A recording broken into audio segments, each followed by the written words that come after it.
ఇప్పుడు దేవుని ఆకలి తీర్చాల్సిన సరుకేంటి? నీ కొరకు నియమించబడ్డ ఆత్మలు రక్షించకపోతే ఎలా?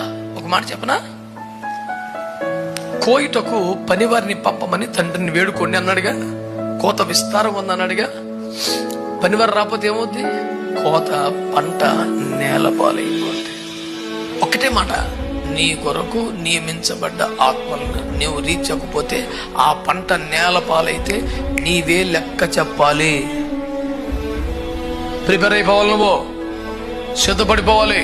చదువుకుంటున్నావా? ఉద్యోగం చేస్తున్నావా? వ్యాపారం చేస్తున్నావా? హౌస్ వైఫా? రిటైర్డ్ అయిపోయి ఇంట్లో కూర్చున్నావా? బలహీనుడవా? అయినా నీ వంతు కొత్తైనా ఉంటదిగా.